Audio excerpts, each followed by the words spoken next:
Okay. Thank you all for showing up early in the morning, by my standards. I have some content notes for this presentation. I will be discussing a number of upsetting topics in theory, because I'm drawing an analogy to emergency response situations in the physical world. There will be no details and no actual scenarios. I won't be going into any of this until slide 8. If you need to step out of the room, please do so. You have time. Please do what you need to take care of yourself. And for anyone who may not be able to read this, content notes are theoretical discussions of fires, natural and human-made disasters, sudden health problems or injuries, and responding to thoughts of suicide.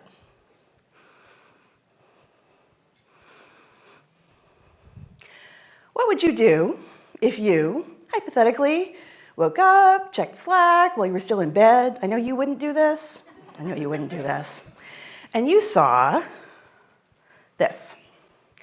For anyone who may not be able to read this, it's a Slack message from our AWS TAM. It says, can you please look into this case number blah? Your AWS account number blah is compromised. And since you don't have your AWS account IDs memorized, and if you do, do not tell me, your mostly asleep brain assumes that it's the big account. Fuck. This is what my brain did. Gonna need some coffee. But seriously, if this happened to your company, do you know what you would do? Is there someone you could call? Do you know how you would reach them? Do you know the answer to that now, or would you need to look it up? Good morning, I'm Courtney. I'm an SRE at Incident Response Specialist, and I'm here to talk about what to do when everything goes wrong. This talk is about emergencies. What we are talking about here is something that is critical, right? Something that's time sensitive. The most common definition of an emergency is a situation that poses an immediate risk to health, life, property, or environment. Depending on your business, any of those could apply to you, but property or business reputation is probably the most common for many people in this room. Quick sideline on nobody's gonna die, which Ty said yesterday, and many of my coworkers have said to me over the years. This is something that I hear a lot, right? And probably all of you hear it a lot too, nobody's gonna die. But do you know that? Do you actually know that? Let's say, for the sake of argument, that you actually do know who every one of your customers are. You don't, but let's pretend for just a moment. Do you know who their customers are? Do you know that all of the workloads of your customers and their customers and their customers are the workloads that you expect? Are any of those workloads doing something with your system that you do not expect? Are they doing something like using, oh, I don't know, Google Hangouts for telemedicine, which it is not necessarily certified for depending on your contract, right? So do you know that everyone who is using your system is using it in the expected ways? I mean, we all know the answer to that question, right? I think it's no. There's no way to know the fourth or fifth order impacts of an outage to your system. So saying that no one will die as a result of an outage is making an assumption which might be unwarranted. I don't say this because I want you to freeze, but because I want you and everyone you work with to take these outages seriously, even if they're small ones. It doesn't make things better to have a loose and poorly specified incident response protocol, even for very small incidents that only affect a few customers or that realistically no one notices. Okay, back on topic. Possibly you've heard productivity people talk about urgent versus important. Urgent is about timeline. If something is urgent, it must be handled quickly. Something that is urgent might be your coworkers. They want to order lunch. Do you want to order lunch with them? If you don't answer in 10 minutes, they time out and order lunch without you. So that's urgent. It's about timeline, right? Important is about needs or consequences. Making sure that you have your medication refilled, that you know where your children or pets are, that you're where you need to be, that your family is where they need to be. Important can be about danger. So an emergency is both urgent, it's time sensitive, and it's important. It's about danger or consequences. A fire would be about danger and consequences. A broken bone from a bad fall would be about just consequences, right? Because whatever the precipitating event has happened already. But how do we know something is an emergency? Well, it's like this tree. Someone has to know that it fell over and care that it fell over. Somebody has to be there, assess the urgency and the importance, and decide that whatever is going on is an emergency or that it's not. That means that someone has to know about it. In the physical world, maybe you see something happen or come across someone in distress. In our industry, it probably means that you get paged. Hopefully you get paged by a monitoring service, right? Which that was its job to page you when something went wrong and it worked and you got paged, right? But maybe you got paged by a teammate who needs your help or someone on another team. Maybe you got paged by your support staff. Then you have to decide how to respond. In the physical world, you call, you have a 911 and an alarm company, something like that. In the industry, if you are paged and you have to decide what to do and you don't know, maybe you page more people. How many times have you said, I didn't have time to think? How many times have you heard somebody say to you, I didn't have time to think? Thinking takes time. And if you don't know what your options are in the moment, you'll freeze.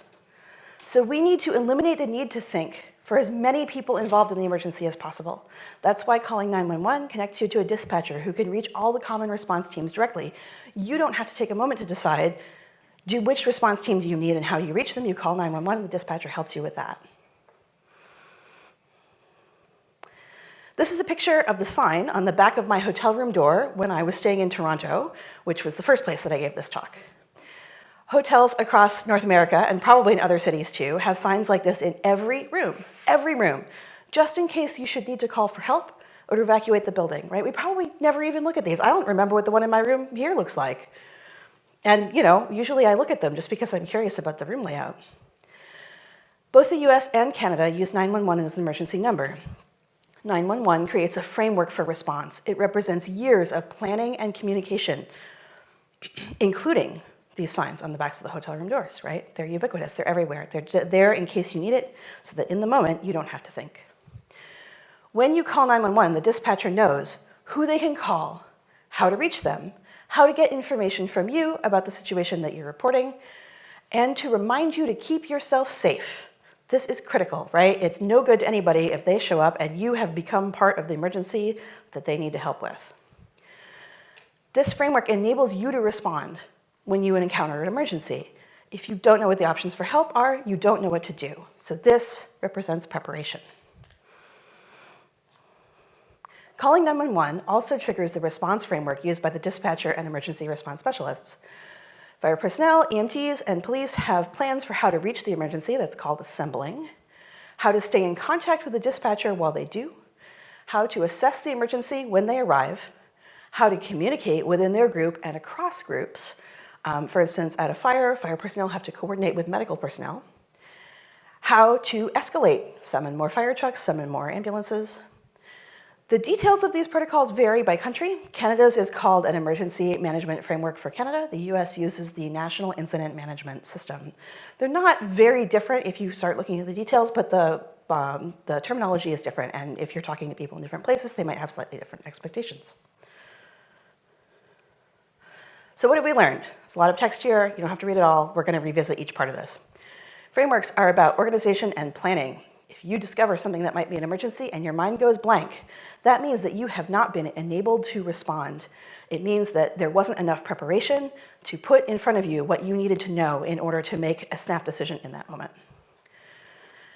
An example of this that I have experienced, and that probably many other people have experienced too, is responding to a friend who is telling you that they are feeling suicidal and they don't know how to go on.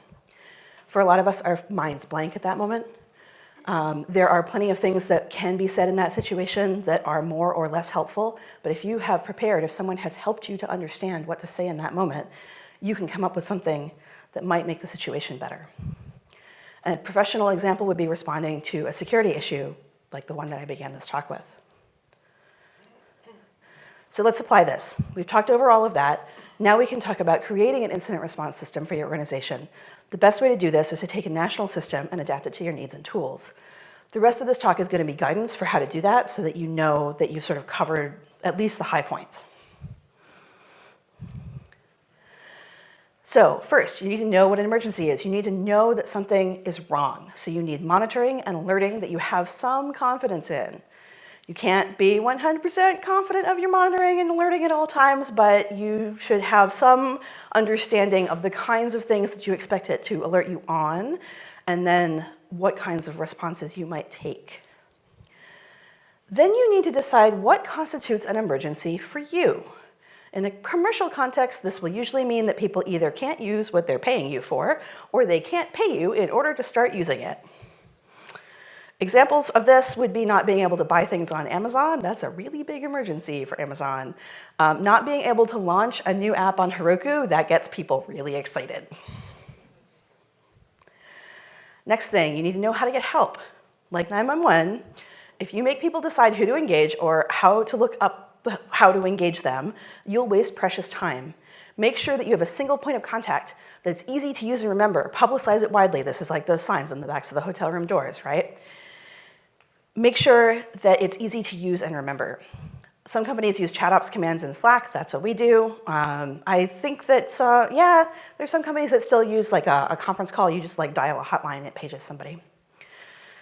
The people that are reached by this mechanism, whatever mechanism you choose, need to be able to fill the role of the dispatcher. They need to be able to figure out what the issue is, who else to engage, and how to reach them. You probably are going to want some technology to help with that. Again, some kind of like interface to your paging system that makes it easy to find either specific people or specific teams. Hopefully teams. It's better to page teams than people usually. Those people who are going to be acting as the dispatcher are probably going to be the same people trained as incident commanders, because unlike the 911 framework, companies don't usually hire people to act only as internal dispatchers for emergencies. So those folks that you engage to help you start up the emergency response protocol will probably remain with the incident as the incident response progresses. This is super important. Once you have an emergency, it can't be solved by one person. An emergency is urgent, and it's about consequences or danger, right, to something. Generally, you can't solve that with one human being. You need a team.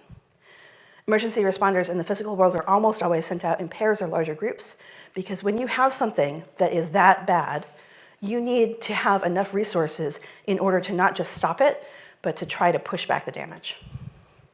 This is a team sport. Okay. Physical space, where to go, is sometimes ambiguous. For instance, national disasters won't necessarily have a single street address, but usually responders will congregate in person and use radios or occasionally phones to communicate. You, by analogy, will need to decide on a digital site for your responders to join, and that site will be the same as your communications infrastructure, the thing that you use to keep in contact with each other as the incident progresses. Companies use conference calls sometimes or Slack.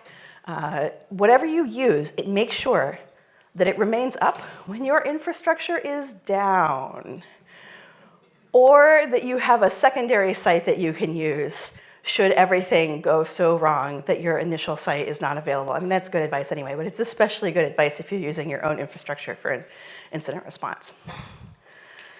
The specialists that you call in to join and help manage the incident will also need to join this assembly site. So make sure that people around the company who might need to join an incident at some point know how to join your conference bridge or what Slack channel you're using. Whatever infrastructure you choose, publicize that too. In our industry, to assess the situation, you'll probably be looking for impacted systems and customer experience. This is the whole the nines don't matter if the customers aren't happy and can't do the thing that they expect to do to your infrastructure. Identifying impacted systems means that you can get the right people to join your incident response, right? If you understand what customers cannot do in the moment, you can try to figure out who knows how to make that better and get that person or that team to join your incident response. This is an ongoing task for the incident commander. Depending on the issues, the answers to the questions here could change during the course of your incident response, right? So this is a continual process of assessment and improvement. We're familiar with that in this room, right? Continuous improvement. The incident commander needs to keep on top of this and be aware that it can change.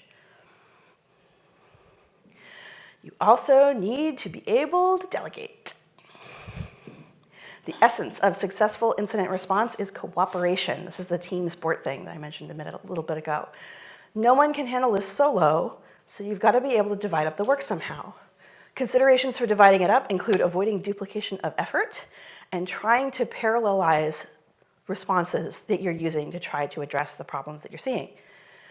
It also means that all people handling this work need to report back to the incident commander on a regular basis. And Ty talked a little bit about this yesterday, narrating what you're doing as you're doing it, so the incident commander knows what's going on. I've been talking about an incident commander. I didn't really define that term. For the duration of the incident commander is the start of authority for your company.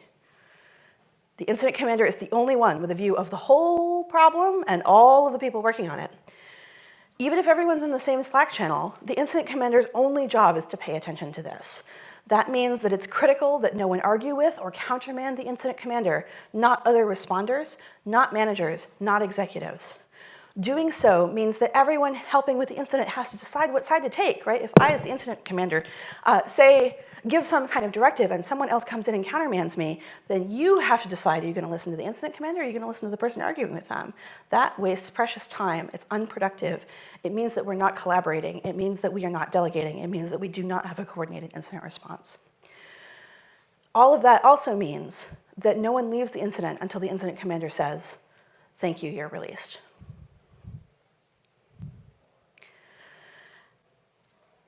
How do you decide? Thank you, you're released. You need some criteria for when you decide that things are done. Sometimes that's clear. There's no more impact, or we rolled back the change that caused the problem, that meant the database wasn't spewing the things we needed it to spew, whatever. But what if it's, we mitigated the problem, but we're not gonna have the fix from the vendor for another 3 weeks?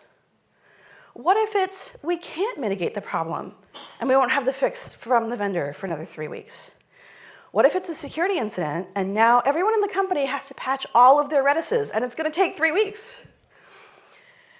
Start by coming up with a few high-level plans for cases like this, right? The easy cases are, we rolled it back. The hard cases are these sort of ambiguous moments where we have to decide how much effort to put into keeping everyone ready versus the reward and the time that it's going to take. When these things happen, you can use those plans as a starting point, right? The first time that you have an incident like this, you can look at this plan, and it's not going to be perfect, right? Because you will have been supposing about the future that you were not living yet. But you can start with the plan that you had and modify it on the fly, and that's better than having no plan at all. Special cases. Operational incidents can be very quick, but they can also last hours or days. Security incidents sometimes last weeks or months. You need an idea of what a shift looks like and what the process for a shift change should look like. I recommend 4 hours as a shift on an incident. This is what we found empirically when, right after, actually I think it was with Heartlead, this is what we found was the extent to which that we could pay attention in the sort of focused attention that you need to have for an incident. I also heard 4 hours when I took a class from former medical and fire responders about what they do. Okay, so for those of you who like to take pictures of slides, this is a good slide to take a picture of. This is the minimum that you need for an emergency response system. It's the summary.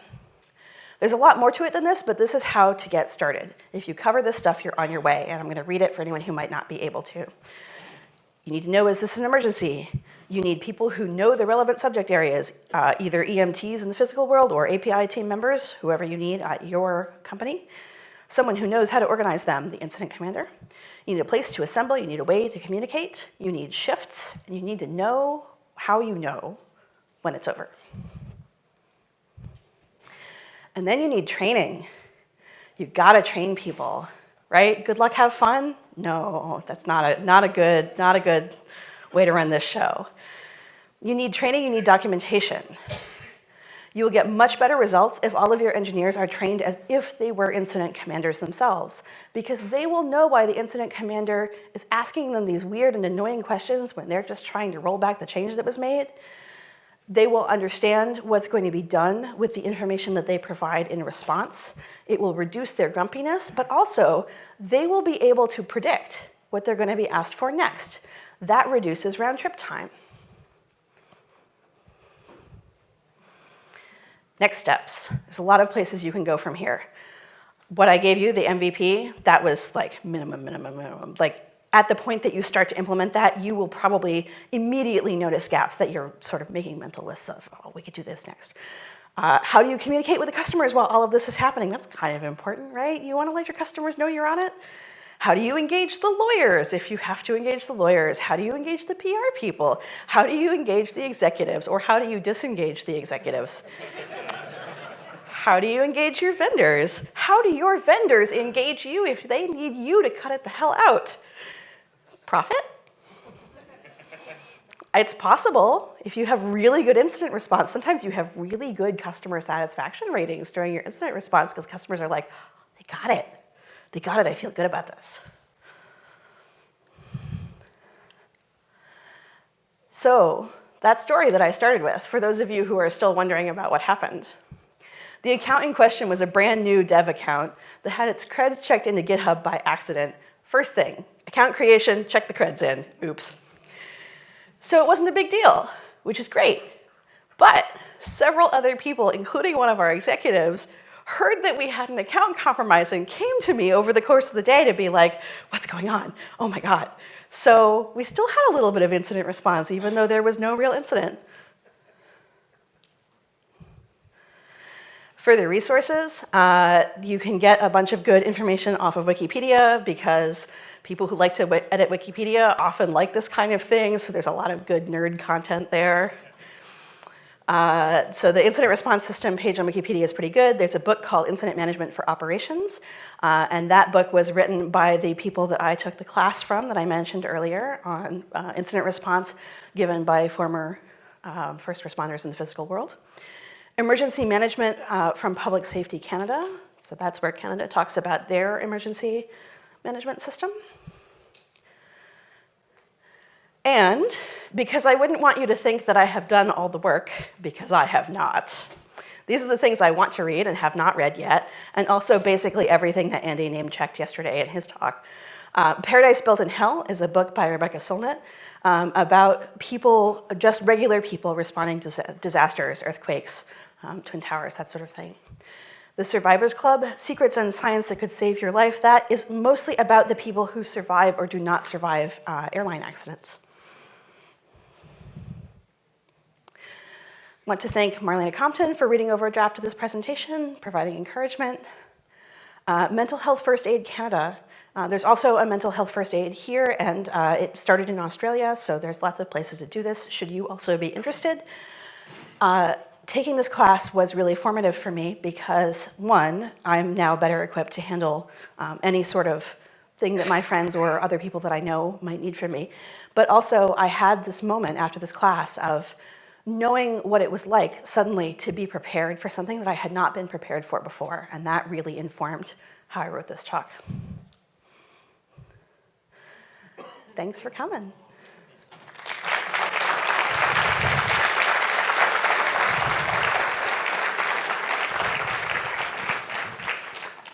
We have a little time. Would you like to take questions? You do not Sure. have to. I can take questions. Yes? Does the incident commander also rotate on a 4-hour shift? Absolutely, definitely, yes. Yep. Good question. I'm curious what kind of tooling you use to spin up an incident. What I've run into is we need like a Slack channel and a Google Doc and a Jira ticket to flesh that out a little bit. If it takes 10 minutes to set that up, you have 5 minutes to set that up. It really puts, it doesn't have to go through all this bureaucratic paperwork before I can SSH into a box. How do you handle that? Right, okay, so the question is, how much do we do in order to set up the incident response? And does the actual act of working on the problem have to wait on all of that administrative work? So I have seen people use a single Slack channel that is always the place that we handle incidents, right? And in that case, it's already available. I have seen people create a Slack channel for the incident when they are paged, and that is usually the incident commander or whoever discovers the problem. Your example included like a Google Doc and a Jira ticket and a bunch of other things. I have seen that in some places, but not everywhere. And My feeling is that those things might be very useful for post-incident follow-up and documentation, that I would not personally want the incident response to wait on that, but that I would want the people who were already ready to SSH into some box to be writing that narrative of what they're doing so that it can be put into the paperwork later, right? I think the paperwork is very important because we can't talk very well about what we've done if we don't have some record of what that was. But your point about urgency, right? Emergencies, it's time critical, so you got to do what you can to shorten that period, in my opinion. Yeah. Yes. What do you tell dispatchers to say to callers when an emergency isn't really an emergency? Well, I have not been. Oh, yes, I'm sorry. What do you tell a dispatcher to say to callers when an emergency is not really an emergency? That is unfortunately not my forte. I went and looked at what it would take. You have. Yeah, I figured this one out. I added a step 5 to our severity levels, so we've got like step 1 is like hair on fire, it's a really big deal. Step 5 is file a ticket, and that's it. I see. Okay. Plain phrasing. But yeah, we've triaged this, we've handled it, we've dogged, categorized it, and step 5. Move on. So if you're, so what you just said was add a lower priority response and say we've triaged it and we understand that this is not a critical problem at this moment, so please move forward with this other workflow. If you're asking in a professional capacity, which I did not understand from your first question, sorry, what we usually do is we have thresholds for what constitutes an incident that we would post to our status site and that we would tell our customers about. And we compare the impact that we are able to learn from the people who paged us as incident commanders, that's one of my roles, to those thresholds. And so if what they're saying is, we probably have a few hundred customers impacted, and their impact is that it's probably failing 20% of the time, then that doesn't meet a threshold of 0.5% request failure, right, across the board, depending on the size of your customer base. So that you need to have that understanding of what constitutes an emergency for you so that you can respond with confidence to whoever comes to you and say this is or is not an emergency. Does that help? Yeah, and especially the part that identifies the manufacturing criteria for constitutes something you should ask. Right, yeah, it's all about reducing that decision time, right? And so you have it written down in a place where you can find it, and then you can respond and you can show people, like, this is the criteria, it does not match. We probably have time for one more. So obviously in a large company, you may have like a whole dedicated team or something for this. Right? If you're a smaller company, but you still need to respond to incidents, maybe having like developers that fill in that role, do you have any advice for how to do that training? Right, okay. So if you're a smaller company and you don't have enough people to staff up an entire team of incident commanders, what do you do? In that case, I would probably go look for training. You can hire people to come in and give you that incident responder training, and incident command or incident responder, I should say. And I would look for people who don't mind taking that on as their on-call rotation, right? So that would be, I would not be in that case in 2 on-call rotations for like the API or whatever my team is, and also incident commander. I would do one of those things. And should it become the case that an incident that I'm incident commander on needs me more as a specific subject matter expert, then I would find someone else to hand that off to.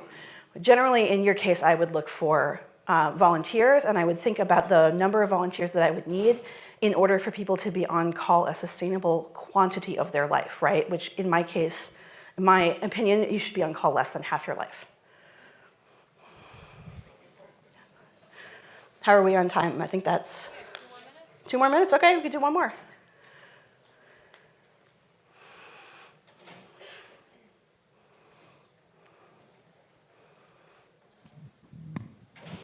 Being comfortable with silence is also a really good skill for an incident commander. Yes? What responses have been fun or satisfying? Oh, okay, yeah. What incident responses have been fun or satisfying? I think the really weird ones are the ones that I like. right? Where you think it's one kind of problem and you dig into it and it's definitely not that. I mean, you can get too weird, right? And then you're sitting there for like 6 hours and still nobody knows what's up, but that gets really scary in my opinion. But the ones where you figure out, oh, it's definitely this. Nope, it's not that. Oh, it's definitely this. Oh, no, it's not that. And then you learn some interesting edge case about your own system. I enjoy those. All right, we're all good. Can I get another round of applause for Courtney?